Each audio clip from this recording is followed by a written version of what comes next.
Assalamualaikum warahmatullahi wabarakatuh. Saya Haris Muhammad Fahri dari 12 TKJ 5 ingin menjelaskan tentang perbedaan pemilu 2014 dan pemilu 2019. Yang perbedaan pertama, pemilihan legislatif dan pemilihan presiden digelar serentak.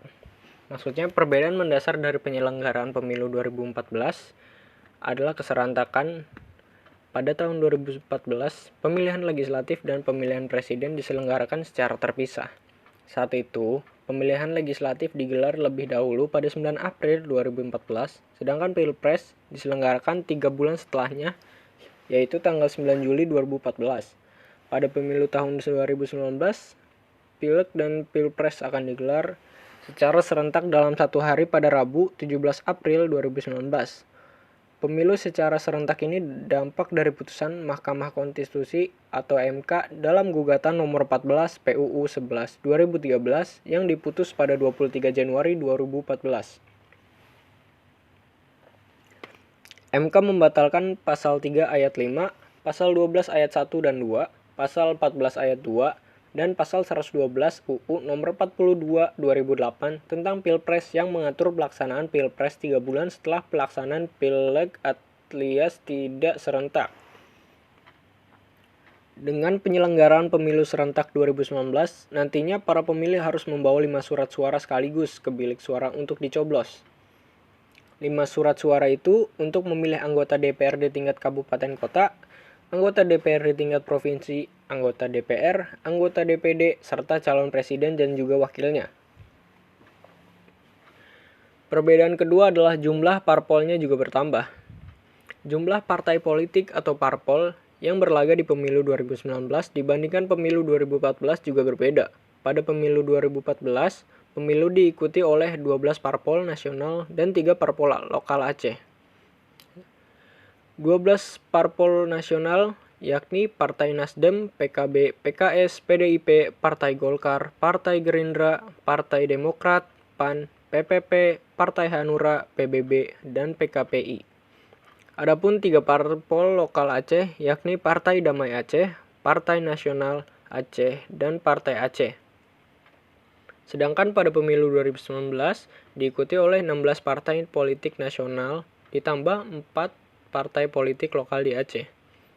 Tambahan 4 partai politik di tingkat nasional itu merupakan parpol baru yakni Partai Garuda, Partai Berkarya, Partai Solidaritas Indonesia atau PSI, dan Partai Perindo.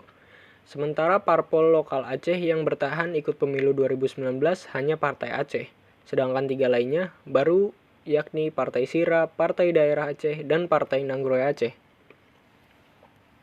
Perbedaan ketiga adalah penambahan dapil dan kursinya. Daerah pemilihan atau dapil yang akan menjadi area bagi para caleg dan berebut kursi DPR, DPRD, provinsi, dan DPRD kabupaten kota pada pemilu 2019 juga berubah. Jumlah dapil pada pemilu 2019 meningkat dibandingkan pemilu 2014. Dalam pemilu 2019, KPU menetapkan 80 dapil di seluruh Indonesia untuk anggota DPR. Jumlah itu meningkat dari pemilu 2014 yang hanya 77 di seluruh Indonesia. Penambahan dapil itu terjadi di 3 wilayah yakni Kalimantan Barat, Kalimantan Utara, dan Nusa Tenggara Barat. Adanya penambahan dapil itu otomatis juga menambah jumlah kursi DPR yang akan diperebutkan oleh para caleg. Para pemilu 2019 ada 575 kursi yang diperebutkan, sementara pada 2014 kursi DPR yang diperebutkan yakni 560. Perubahan dapil dan kursi itu tidak hanya di tingkat DPR, jumlah dapil untuk perebutan kursi DPRD provinsi juga berubah. Pada pemilu 2019, jumlah dapil yang ditetapkan KPU yakni 272 dapil, naik dari pemilu sebelumnya, yaitu yang hanya 259 dapil. Peningkatan jumlah dapil DPRD provinsi itu juga membuat jumlah kursi yang akan diperebutkan di 34 provinsi di seluruh Indonesia bertambah menjadi 2.207 kursi. Pada pemilu 2014, total kursi DPRD yang diperebutkan sebanyak 2.112. Sementara untuk jumlah dapil anggota DPRD Kabupaten Kota di seluruh Indonesia, KPU menetapkan sebanyak 2.206 dapil pada pemilu 2019. Jumlah itu meningkat dibanding pemilu sebelumnya yang hanya 2.102 dapil. Jumlah kursi DPRD Kabupaten Kota di seluruh Indonesia yang diperebutkan juga meningkat dari 16.895 kursi pada pemilu 2014 menjadi 17.610 kursi pada pemilu 2019. Perbedaan selanjutnya adalah besaran dana kampanye. Jadi dalam penyelenggaraan pemilu 2019 juga ada perubahan, yakni bertambahnya jumlah maksimal sumbangan dana kampanye. Pada pemilu 2014, sumbangan dari perseorangan maksimal 1 miliar, sedangkan pemilu 2019 dinaikkan menjadi 2,5 miliar perseorangan. Sementara sumbangan dari badan hukum atau korporasi pada pemilu 2014 paling banyak 7,5 miliar, tetapi pada pemilu 2019 dinaikkan menjadi 25 miliar. Aturan itu termaksud dalam Pasal 327 UU Nomor 7 Tahun 2017 tentang Pemilu. Selanjutnya adalah metode perhitungan jumlah kursi dan juga perbedaan yang terakhir.